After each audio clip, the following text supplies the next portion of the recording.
लहर आ नहीं सकती, डरना नहीं चाहिए और प्रिकॉशन की भी ज़रूरत नहीं है। तो अभी कुछ मेरे ख्याल से कुछ लॉकडाउन वगैरह लगने वाला नहीं। मुझे डर से इतना ही डर है कि वो डर के मारे हम लोग कुछ ऐसे उल्टे सीधे कदम ना उठाए। ले आए इस मुकाम पर आवारगी मुझे, जिधर देखा निगाह बड़ी दूर तक गई।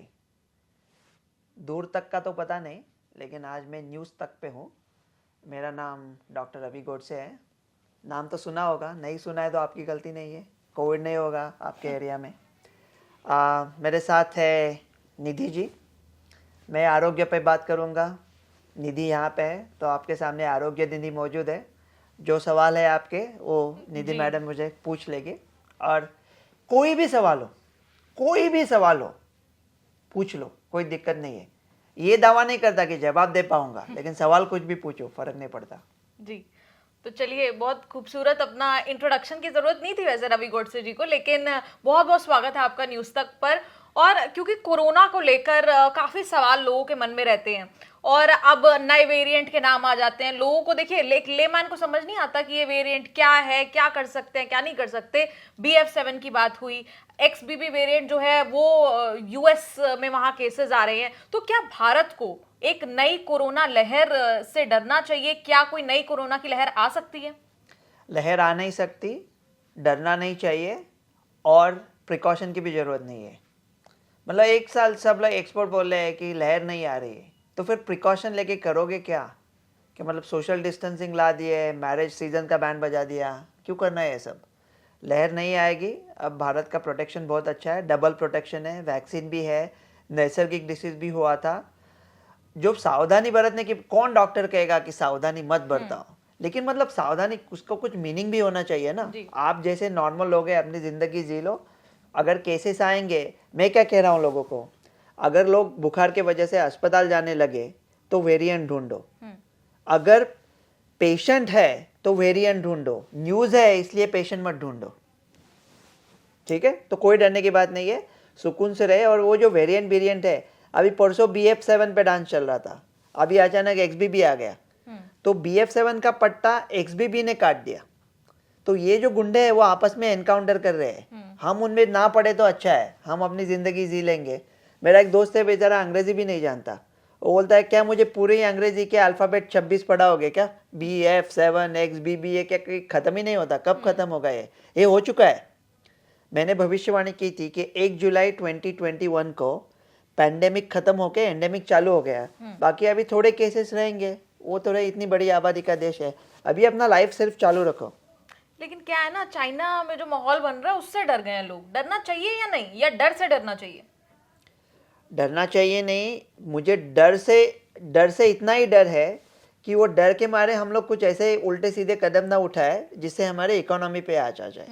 क्योंकि मतलब आदमी सिर्फ कोरोना से ही नहीं मरता ना, भूख से भी मर सकता है, नाउमीदी से मर सकता है। तो ऐसे उल्टे सीधे कदम, और वो हम लगे न्यूज़ इधर उधर के देख रहे हैं। अभी हम तो ठीक है, चाइना में न्यूज़ आएंगे शायद और ख़राब भी होंगे, लेकिन अभी उसका भारत पे असर नहीं पड़ेगा, क्योंकि भारत का इम्यूनिटी एकदम, मतलब एक कोई बैट्समैन है और वो कहे तबाही मचा रहा है, इतने रन कर रहा है अभी कैसा, लेकिन वो UAE के अगेंस्ट खेल रहा है। भारत के आके खेलने दो ना उसे। तो हमारा टीम मजबूत है, अगर हमारा टीम मजबूत है तो हम बाकियों की परवाह क्यों करें? तो छोड़ दो। लेकिन पिछली बार जब 2021 की अगर बात करें, खास तौर पर लहर आई थी, वेडिंग का जो पूरा सीजन था वो चौपट हो गया था, शादियां नहीं हो रही थी, पाबंदियां लग चुकी थी। अब क्या, क्योंकि आप कह रहे हैं कि प्रिकॉशन की जरूरत नहीं है, तो उस तरह की पाबंदियों की भी जरूरत नहीं है हमें, भारत को? 2021 में जो लहर आई थी वो नहीं आई थी। मैंने कहा था तीसरी लहर नहीं आएगी डेल्टा की, वो मई 2021 में कहा था, अप्रैल में कहा था, वो नहीं आई थी। उसके बाद में ओमिक्रॉन आ गया। तो पहले दिन पे मैंने बड़े आत्मविश्वास के साथ कह दिया, ओमिक्रॉन भारत के लिए वरदान होगा, छोटी सी वैक्सीन की तरह काम करके चला जाएगा। हमने क्या किया? पाबंदियां ला दी, मैरिजेस बंद कर दे, ट्रैवल बंद कर दी, इकोनॉमी को बैंड बजा दी, लोगों को पकड़े, उनमें से नाक में से ओमिक्रॉन निकाला, हजारों केसेस, करोड़ों केसेस आए। उसका क्या हुआ सब मिला के? कितने लोग अस्पताल गए, कितने लोगों को लहर जैसा हुआ? कुछ नहीं हुआ। तो अगर अभी 1 साल पीछे जाओ, 13 महीने पीछे जाओ, साउथ अफ्रीका में ओमिक्रॉन से खबर आती है और हम उसे तरफ ध्यान ही नहीं देते, तो क्या होता था, जनवरी में कुछ दिन पूरा इंडिया खांसता था और सब चला रहता था, लेकिन हमने वो नहीं किया। वो मैन्युफैक्चर्ड लहर थी, वो लहर थी ही नहीं। लहर केसेस से नहीं आती, लहर हॉस्पिटलाइजेशन से आती है, तो वो भी लहर नहीं थी। ये तो अभी आने का सवाल ही नहीं है। और आम जो लोग हैं भारत में, क्योंकि चर्चा तो आई, केस आए, टेस्टिंग हुई नहीं हुई ये बात अलग है, लेकिन चर्चा इस बात की शुरू हो गई कि अलग अलग वेरिएंट के नाम आ रहे हैं कि कोरोना एक बार फिर आ सकता है या नहीं आ सकता, ये बात जो है उसकी चर्चा शुरू हो गई।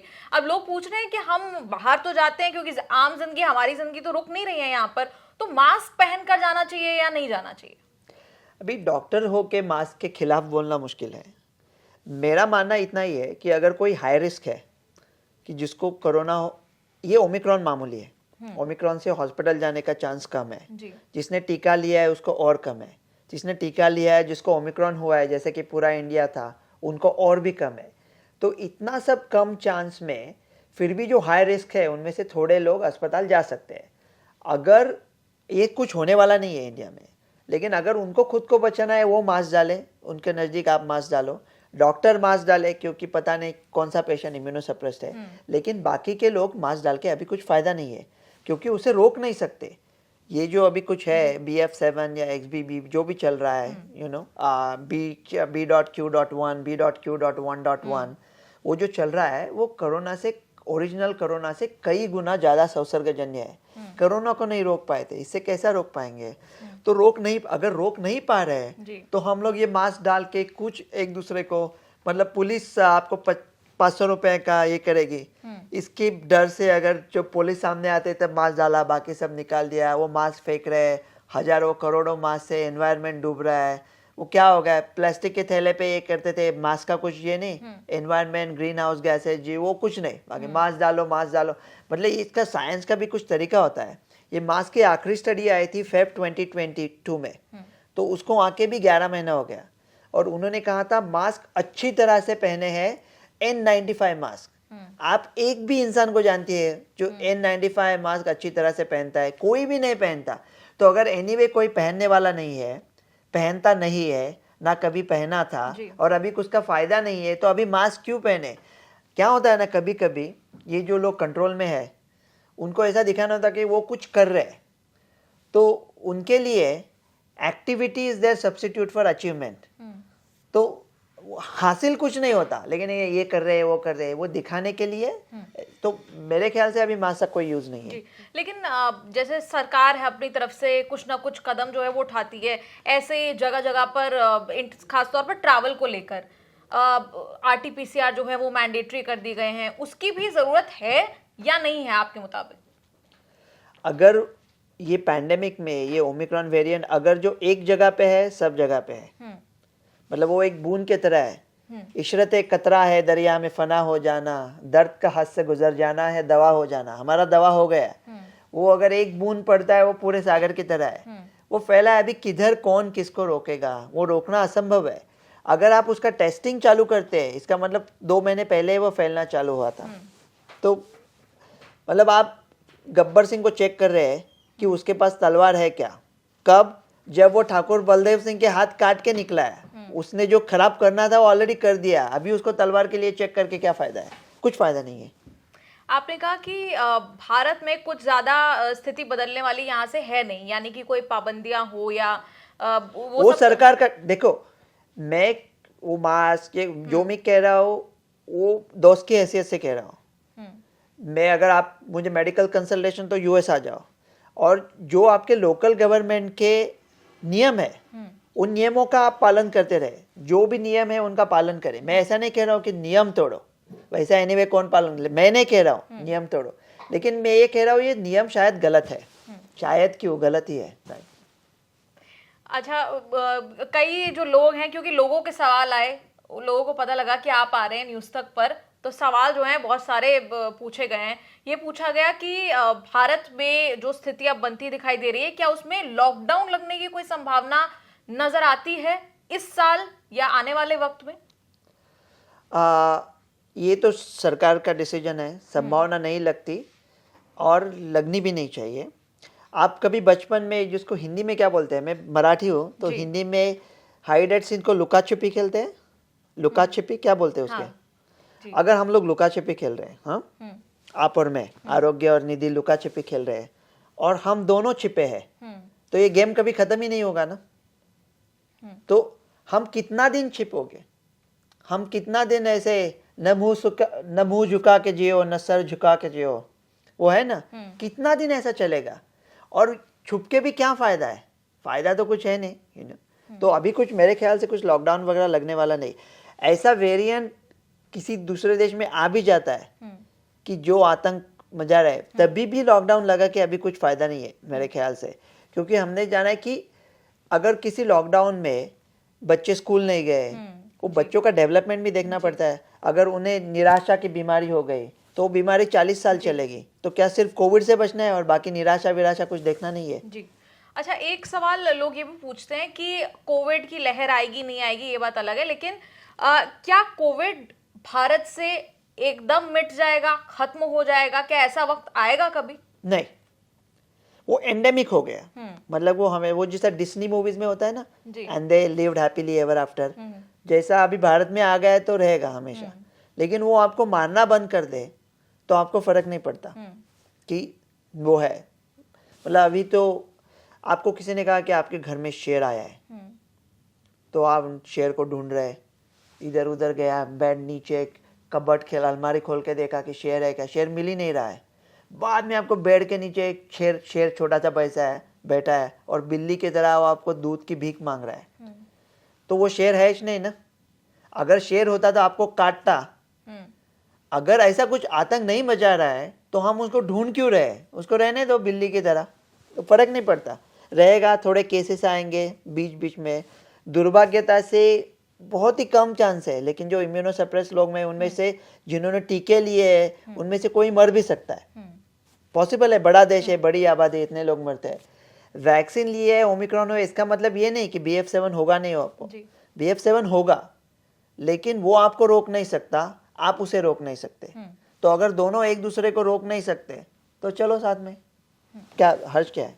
लेकिन किन लोगों को ज्यादा डरना चाहिए कोरोना के? उम्र 65 के ऊपर, डायबिटीज, BMI 25 के ज़्यादा, सिगरेट पीते हैं, COPD, कैंसर, इम्यूनोसप्रेस ट्रीटमेंट, ऐसे जो and stage renal disease, dialysis, ऐसे सब लोग हैं वो हाई रिस्क है जी। बाकी के सब लोग है कि वो लो रिस्क है जी। अच्छा, एक सवाल और यहाँ आता है लोगों का कि क्या जैसे मार्केट्स में जाते हैं, क्योंकि वेडिंग का सीजन है, लोग शॉपिंग करने निकलते हैं, साथ ही साथ इंटरनेशनल ट्रैवल की बात आती है, तो उस पर अपने लिए यानी सेल्फ पाबंदी अपने लिए लगानी चाहिए कि भाई इंटरनेशनली ट्रैवल कम किया जाए या मार्केटों की तरफ कम निकला जाए? ये करना चाहिए नहीं करना चाहिए? नहीं करना चाहिए, क्योंकि करके फायदा कुछ है नहीं। ऐसा नहीं कि मैं घर पे बैठता हूँ, आप घर पे बैठ के भी कोरोना आ जाएगा आपको। तो मतलब ये BF7 वगैरह वेरिएंट, तो जो चीज टाल ही नहीं सकते उसे टालने की कोशिश में अपनी जिंदगी में खिलवाड़ क्यों कर रहे हो? जैसा चालू है चालू रखो। मतलब जो गवर्नमेंट के गाइडलाइंस है वो फॉलो करो, लेकिन जैसा चालू रखना है, डरने की बात नहीं है बिल्कुल।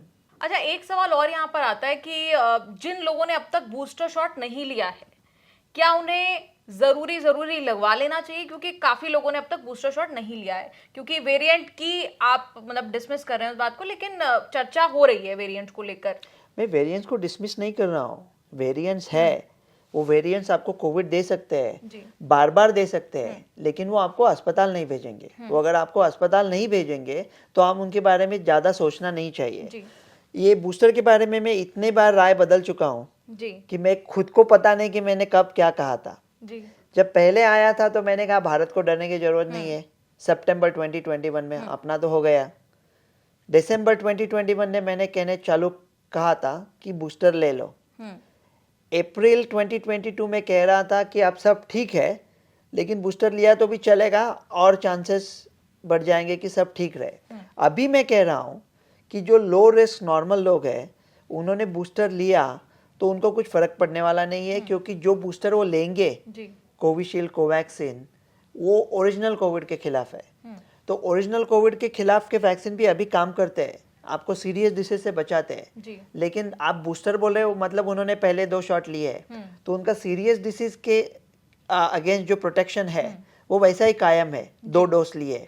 तो ये तीसरा डोज लेके उनको कुछ एडिशनल प्रोटेक्शन ना सीरियस डिसीज के अगेंस्ट मिलने वाला है, ना उनके मामूली डिसीज से तो नहीं मिलने वाला है। तो बूस्टर लेके कुछ फ़ायदा नहीं है। ये नेज़ल वैक्सीन इंडिया की आई है, वो कहते हैं मिक्स एंड मैच करके ले सकते हैं। मेरा मानना, मैं अभी तक एंडोर्स नहीं किया है उसको, मेरा मानना है कि वो इतनी चलेगी नहीं। नेज़ल वैक्सीन बहुत हार्ड होती है, बहुत मुश्किल होती है बनाने में। वो अमेरिका के जो mRNA बूस्टर्स है, बायवैलेंट बूस्टर्स, वो बहुत अच्छे चलते हैं ये अगेंस्ट न्यूअर वेरिएंट्स। उन्हें ला सकते हैं, ऐसे नहीं कि बिकॉज दूसरे फॉरेन कंपनी ने बनाए, उन्हें लाए और उनका कोवैक्सिन के साथ हेड टू हेड कंपैरिजन करें, और जब कोवैक्सिन आगे निकलेगी उसकी तो पूरी दुनिया को कोवैक्सिन बेचे, सिर्फ बचे नहीं बेचे भी।